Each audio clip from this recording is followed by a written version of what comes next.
নমস্কার বন্ধুরা, প্রিয়াঙ্কির পাকশালা চ্যানেলে সকলকে স্বাগত জানাই। রন্ধনী বন্ধন। আজ আমি আপনাদেরকে রান্না করে দেখাবো ধাবা স্টাইল এগ তড়কা।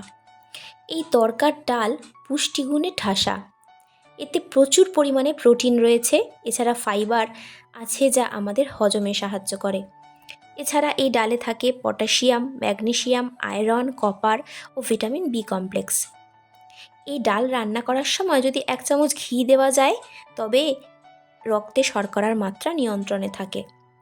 এছাড়া এই যে তড়কার ডালে সবুজ মুগ ডাল রয়েছে না, এই মুগ ডাল অ্যান্টিমাইক্রোফোবিয়াল এজেন্ট, প্রোবায়োটিক, অ্যান্টিঅক্সিডেন্ট বিশিষ্ট, অ্যান্টি হাইপারলিপিডেমিক, যা কোলেস্টেরলকে নিয়ন্ত্রণ করে এবং রক্তে লিপিডের মাত্রা সীমিত করে। এটি রান্না করতে লাগছে একটি ডিম, কিছুটা ধনেপাতা, 2টি কাঁচা লঙ্কা, হলুদ, জিরে, লাল লঙ্কা গুঁড়ো, 2টি শুকনো লঙ্কা এবং গোটা গরম মশলা, জিরে। আর আমি পেস্ট করার জন্য নিয়েছি কয়েক টুকরো পেঁয়াজ, টমেটো, কাঁচা লঙ্কা, আদা, রসুন।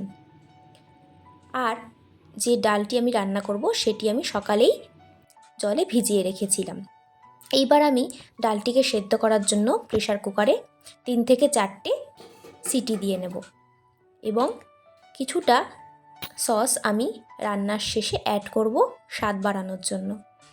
আমি এবার গোটা যে টমেটো, পেঁয়াজ, কাঁচা লঙ্কা নিয়েছিলাম সেটার একটি মিহি পেস্ট তৈরি করে নিলাম এবং উনুনে কড়াইটি বসিয়ে দিলাম।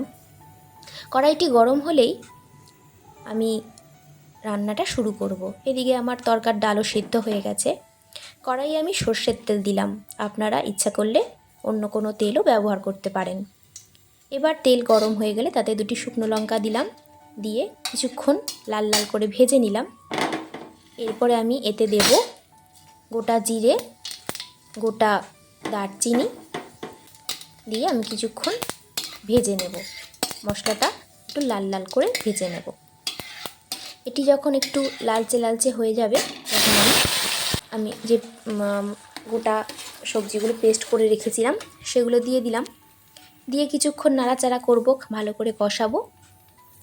কষানোতেই রান্নার স্বাদ বেড়ে যায়। আপনি যত সুন্দর করে রান্না কষাবেন তত সুস্বাদু হবে আপনার রান্নাটি।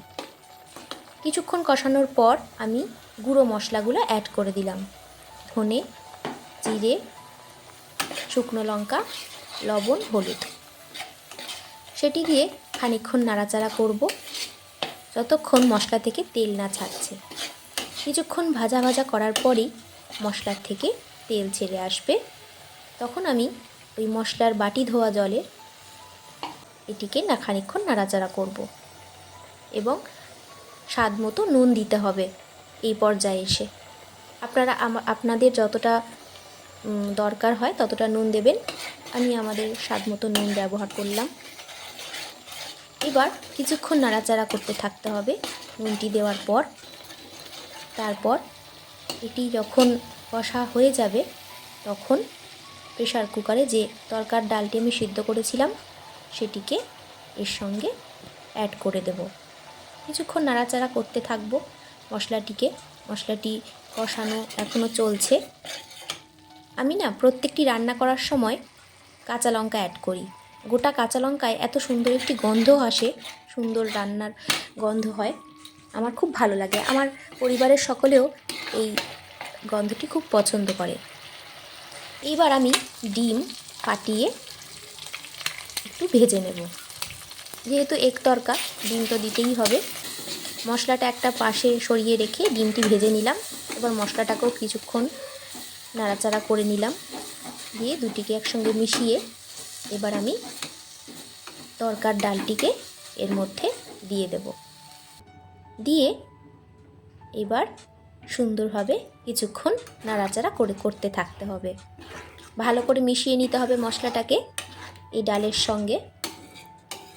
কিছুক্ষণ মেশানোর পরেই ঢাকা দিয়ে মশলাটি যখন ফুটবে ডালটি তখন ভালো মতো সিদ্ধ হয়ে যাবে এবং এই যে ধনেপাতা আর ভাজা মশলা আছে যেটি তরকার প্যাকেটের মধ্যেই দেওয়া থাকে, বাজারে কিনতে পাওয়া যায় যে প্যাকেট, তার মধ্যেই মশলা দেওয়া থাকে। এতে কিছুটা ভাজা মশলা থাকে এবং কাসৌরি মেথি দেওয়া থাকে। আমি ধনেপাতা অ্যাড করলাম, যেহেতু শীতকাল সেই জন্য ধনেপাতা একটা আলাদা সুগন্ধ আছে। এবার আমি গুঁড়ো মশলাটা দিয়ে দেব। এই যে কাসৌরি মেথি দেখতে পাচ্ছেন, এই তরকার ডালে না কাসৌরি মেথির একটা দারুণ গন্ধ আসে। এই যে আমার তরকা রান্না প্রায় রেডি। আজকের রাতের এটাই আমাদের খাবার। আমরা রুটির সঙ্গে এই তরকার ডালটি খাবো।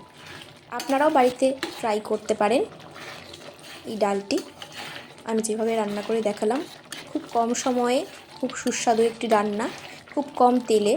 আমি যেহেতু খুব কম তেলে রান্না করি, আমি খুব একটা বেশি তেল দেওয়া পছন্দ করি না রান্নায়।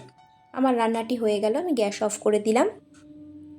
আমার ধাবা স্টাইল এগ তরকা তৈরি। দেখুন তো বন্ধুরা, কত সুন্দর দেখতে হয়েছে, তাই না? আপনারাও কিন্তু বাড়িতে এইভাবে খুব সহজেই তাড়াতাড়ি তরকা বানিয়ে নিতে পারেন। নমস্কার বন্ধুরা।